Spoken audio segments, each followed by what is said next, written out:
दोस्तों नमस्कार। आज के हमारे इस वीडियो में आपका स्वागत है।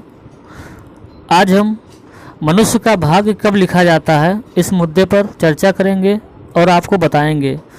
जैसा कि रामायण, गीता आदि सभी प्रकार के धर्म ग्रंथों में इस बात का उल्लेख है कि मनुष्य का भाग्य मनुष्य के जन्म से पूर्व ही लिख दिया जाता है। भाग्य के अनुसार ही मनुष्य का जन्म किस घर में होना है और उन्हें कौन कौन से सुख दुख पूरे जीवन काल में आएंगे, इन सबको भी तय कर दिया जाता है। जैसा कि कंस का वध होने के लिए एक आकाशवाणी पहले ही हुई थी और कंस को बता दिया गया था कि देवकी माता के 8वें संतान से आपका वध होगा।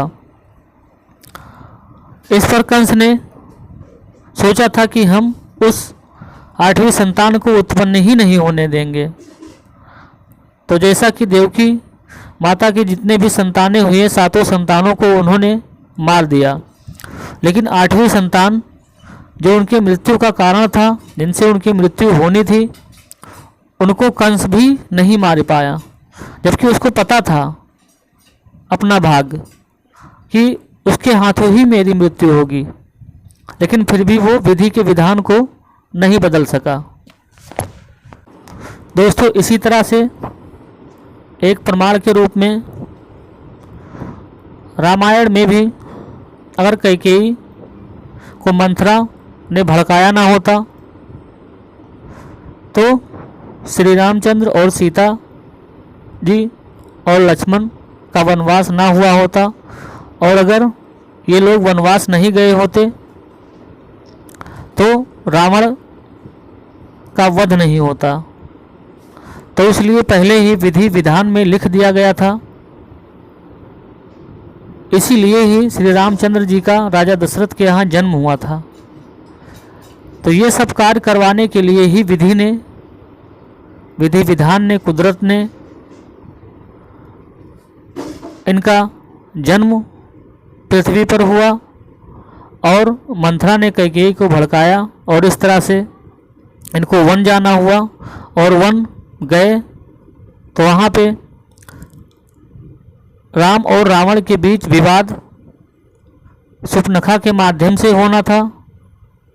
उस विधि के विधान में शूर्पणखा को दोनों के बीच में दुश्मनी करवाने की भूमिका और किरदार दिया गया था, जिसके माध्यम से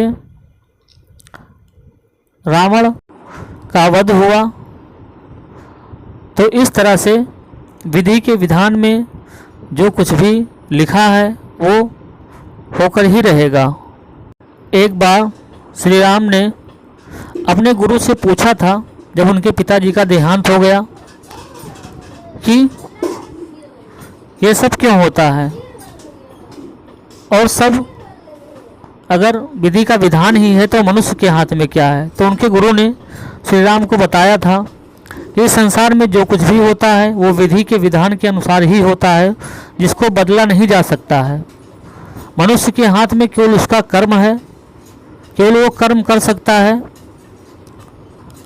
बाकी उसका फल भी देना ऊपर वाले के ही हाथ में है।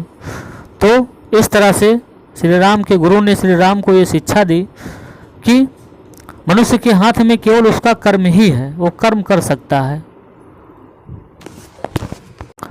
और जब कर्म करेगा तो उसी के अनुसार ईश्वर उस व्यक्ति को फल देंगे। अगर अच्छा कर्म करेंगे तो अच्छा फल, और बुरा कर्म करेंगे तो बुरा फल।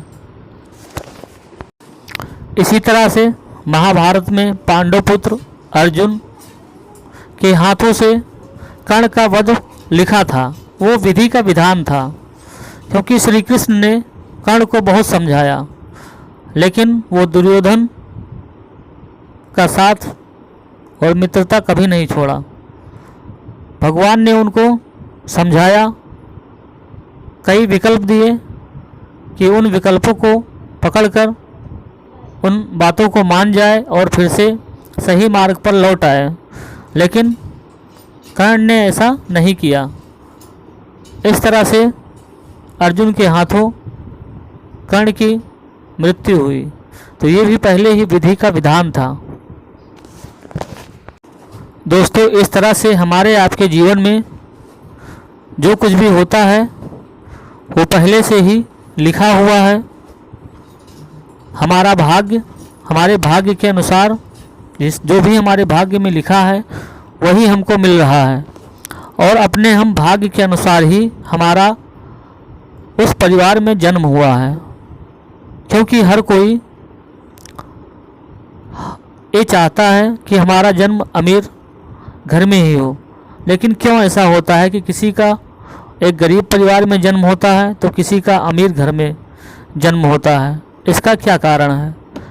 इसका जवाब किसी के पास नहीं है।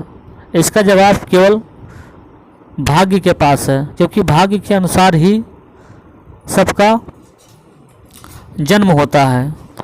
दोस्तों, इस वीडियो में दी गई जानकारी अगर आपको अच्छी लगी है तो हमारे वीडियो को लाइक कीजिए, शेयर कीजिए और सब्सक्राइब कीजिए। दोस्तों, मिलते हैं इसी तरह से एक नए वीडियो में। तब तक आप अपना ख्याल रखिए, स्वस्थ रहिए, खुश रहिए और मस्त रहिए।